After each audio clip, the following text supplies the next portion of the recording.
Mais la maltraitance envers les aînés, c'est un phénomène, en fait, qui peut être un acte isolé.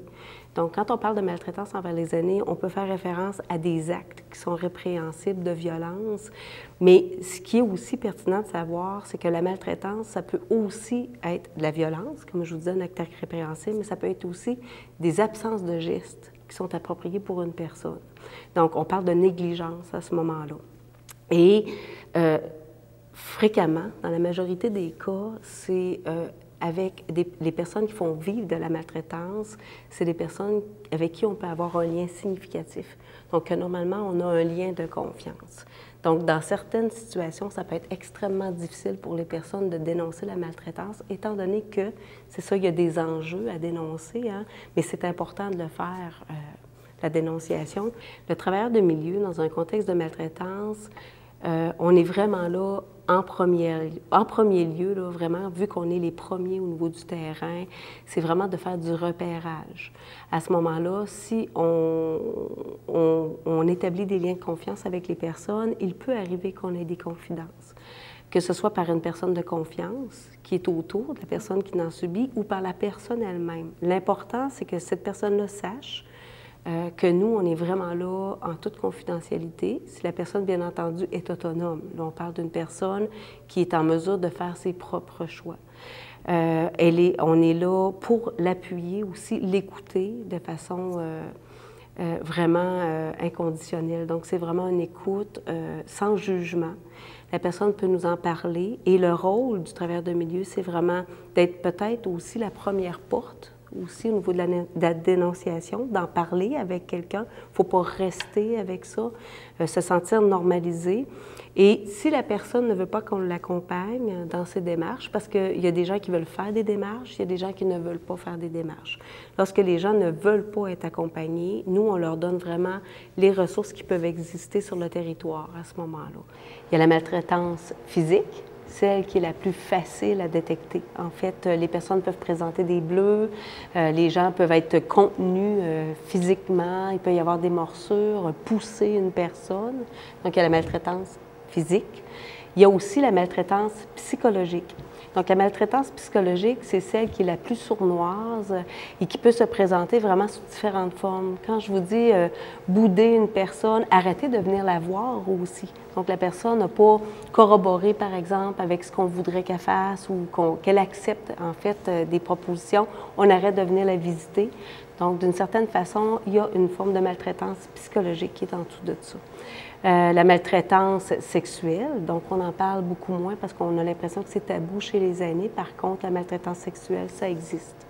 La maltraitance financière et ou matérielle, donc tout ce qui est exploitation, soutirer des sous, promettre de repayer et puis on ne redonne pas l'argent, prendre le chèque, bon, la carte de débit, enlever aussi le droit à la personne d'aller chercher des sous, ça aussi c'est une forme de maltraitance. Il y a la violation des droits, donc il y a des aînés qui se font enlever psychologiquement et se font enlever leurs droits. Donc, les personnes n'auront plus le droit, par exemple, d'aller à quelque part. Donc, il y a vraiment une violation des droits là, qui peut exister. Il y a de l'agisme. Donc, l'agisme, c'est une discrimination qui est basée sur l'âge. Donc, l'agisme, qu'est-ce qui est dangereux avec ça? C'est que si une personne a de la discrimination envers les aînés ou a des stéréotypes sur les aînés qui sont négatifs, à ce moment-là, de la façon qu'elle se comporte, on peut glisser dans une forme de maltraitance. Par exemple, infantiliser des aînés. Lorsqu'on traite les aînés comme des enfants, c'est comme si on leur enlevait justement cette capacité de prendre des décisions sur leur situation.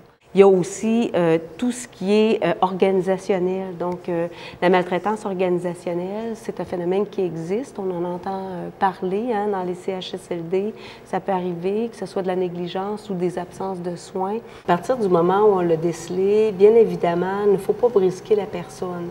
Et c'est sûr que si la personne est en situation de danger, à ce moment-là, nous, on va faire une dénonciation, bien évidemment. Si on est témoin d'une situation qui est en train de se passer et qui a vraiment une atteinte à l'intégrité ou à la santé de la personne ou même à la vie, à ce moment-là, on va intervenir vraiment de façon beaucoup plus invasive, si je peux me permettre. On va appeler la sûreté, bon, le 911. Mais je vous dirais que le gros travail de l'ange gardien dans ça, c'est vraiment, d'être peut-être la première porte. Lorsque la personne va ouvrir sur la situation, c'est pas évident, c'est pas facile. Il y a des enjeux, des fois ils ont peur.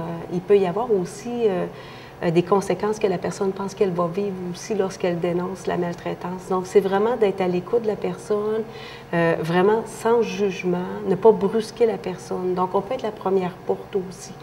Si un témoin vient nous voir, à ce moment-là, nous, on va prendre contact avec la personne si c'est possible pour lui dire aussi qu'elle n'est pas seule dans cette situation-là et qu'on la croit aussi dans cette situation-là. Si la personne le désire, on peut l'accompagner dans des démarches. Si la personne désire faire des démarches pour dénoncer et entreprendre des actions par rapport à la situation de maltraitance. Si la personne ne le désire pas, tout dépendant si c'est une personne autonome, on parle d'une personne qui est autonome et qui décide pour elle. C'est la personne qui décide. On peut lui donner des ressources, mais on va toujours rester proche quand même. Moi, j'ai envie de dire, si quelqu'un me dit « Non, non, non, je vais m'arranger, je vais prendre juste des dépliants, puis je vais m'en occuper », à ce moment-là, je vais la référer aux bonnes ressources, mais je vais quand même faire un petit coucou de temps en temps, voir comment ça va. L'idée, c'est de rester autour de la personne, parce que peut-être que pour l'instant, elle n'est pas prête, mais peut-être que plus tard, elle va dire « Tu sais, l'autre fois, je t'ai dit que c'était correct. » Bien, finalement, ben c'est pas si correct que ça, finalement. Donc, c'est vraiment de rester proche de la personne si jamais elle a le goût d'en parler. Les ressources vraiment qui sont disponibles, vous avez la ligne d'aide à but aîné. OK? La ligne d'aide à but aîné, c'est 7 jours sur 7, de 8 h le matin à 8 h le soir. Vous communiquez au 1-888-489-ABUT, donc le 2287. Donc, je répète. 1-888-489-2287. Et à ce moment-là, il y a une personne qui va être au bout du fil, qui va pouvoir vous accueillir dans ce que vous avez le goût de partager. Ça, c'est une ligne qui est bonne pour les personnes qui vivent des situations de maltraitance. Mais si vous êtes témoin, là, si vous vivez, vous avez vu ou entendu des confidences d'une personne, puis ça fait « Oh mon Dieu, ça n'a pas de bon sens », puis vous êtes pris avec ça. Moi, je vous invite vraiment à communiquer parce que c'est aussi bon pour les témoins et c'est aussi une ligne qui est très bonne pour les intervenants là, qui peuvent être confrontés finalement à une situation de maltraitance là, chez les aînés. Là.